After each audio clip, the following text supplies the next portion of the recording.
Thanks, Gillian. It's great that someone appreciates that I exist. Anyway, good evening. My name's Kat, and I thrive on challenge. I also do my very best to avoid challenge, which I'm sure you can agree is a guaranteed recipe for inner conflict and some serious indigestion. In fact, the more potential a challenge has to change my life, the more likely I am to run away from it. When I was thinking about what to talk about this evening, it occurred to me that 6 minutes 40 seconds really isn't that much time to someone like me, the queen of flowery language. I'm far more used to rambling on at length and elaborating to my heart's desire than actually having to express myself succinctly and to the point when giving a presentation. I wondered how I, of all people, was going to manage to say anything worth listening to in such a short space of time. And then it occurred to me that I've read countless articles on personal development which tell you, like, you can change your life in a few minutes if you put it to good use. So I was like, right, okay. I then tried to think of examples from my own life, and it occurred to me that I experience it every day when I'm boiling my eggs for breakfast. I mean, just to be clear, I put something which is effectively inedible, unless I'm desperate for a hangover cure, into a pan of boiling water, and then approximately 6 minutes, 40 seconds later, something amazingly tasty comes out of it because it's changed consistency. I thought, yeah, if the eggs can do it, then so can I. So for the purpose of this talk this evening, I decided to set myself a different 6 minute, 40-second challenge every day for the 20 days leading up to this talk to see if it would change my life. There were a couple of rules I had to follow. One of them was that the task had to be completed within 6 minutes, 40 seconds.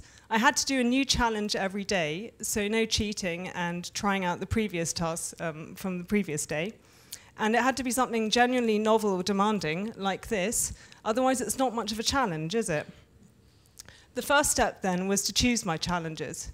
I trawled the internet and self-help books for inspiration, and asked some friends and foes for suggestions.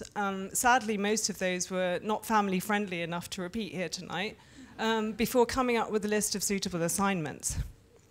I also thought about which areas of my life could really do with a kick up the arse, and I decided it was probably most of them. So I then decided that to make my life harder, I was only going to choose challenges where merely the thought of doing it was going to cause massive inner resistance and make me want to run away. The first task I set myself was create a checklist for the next day's priorities. Write down the 3 to 5 biggest things that need to get done tomorrow in order to move ahead with your life changes. Yeah, that may not sound like much of a challenge to you, but to someone like me who likes to live spontaneously and doesn't want to commit to doing anything specific the next day, it's a complete nightmare. I didn't actually do it, though. I was so much more productive and focused the next day as a result that I've actually started doing this every day since then. I mean, now I'm actually getting some of the soul-destroying stuff done, which I've been procrastinating about for months, like ringing insurance companies or filling in 53-page forms for the job centre. Wow. Inspired by this early success, on the second day, I then decided to stretch myself, literally. Despite appearances to the contrary, I'm one of the least flexible people I know. Every time I move my right shoulder, it clicks with the tension, which you can't hear. Anyway, so I forced myself to stretch as far as I could towards the heavens, and as far as I could towards my toes, for 6 minutes, 40 seconds. Though admittedly it was a special kind of hell while I was actually doing it, I did feel a lot looser and more limber afterwards. So much so, in fact, that I've now integrated stretching myself into my daily routine as well. I can now even sometimes touch my toes for the first time in 30 years. Wow. Anyway, not every challenge went according to plan. Twice in a row, I intended to tell someone how much you appreciate them.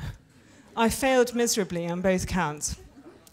When it came to the crunch, I was so angry with the people I was supposed to be appreciating that I just wanted to throttle them. So I had to change tactic and decided to try a finger mudra instead to alleviate anger. Mudras are symbolic gestures which guide the flow of energy through the body. Different positions have different effects. The one I used was to hold the middle finger of my left hand with the fingers of my right hand, kind of like I'm doing now with the microphone.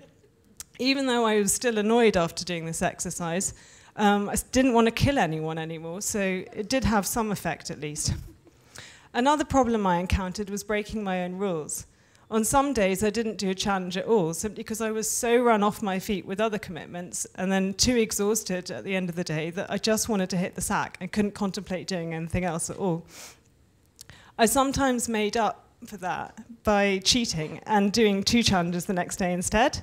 I found that I had the greatest chance of success in completing a challenge if I did actually do it whilst boiling my eggs in the morning for breakfast. Also, allowing space to meditate beforehand was really helpful, as was an overdose of caffeine and cake at a highly inappropriate hour later in the day. The best thing for me about the boiled egg challenge was the sense of satisfaction I got from consciously stepping outside my comfort zone. Like, even if it didn't work, it didn't really matter. At least I'd tried out something new and only wasted 6 minutes, 40 seconds of my precious life into the bargain. I also believe I became a nicer person in the process, though those closer to me may well disagree. Before I started, I was an ineffective, temperamental workaholic, isolating myself from friends and family, and doing my best to get not much done at all. I'm still all of the above, but at least I'm laughing at myself more now during my daily struggle. By setting myself challenges to be completed in what I thought was a ridiculously short amount of time, I realized that it is actually possible to change your life. It's possible to perform miracles in the time it takes to boil an egg, and I'd encourage anyone listening to this now to give it a go, even if you hate eggs. I've also got a signed egg in my pocket for the first person who commits to changing their life now. Does anyone want the signed egg? Anyone want the signed egg? Signed egg, anyone? Yes, yes, signed egg person.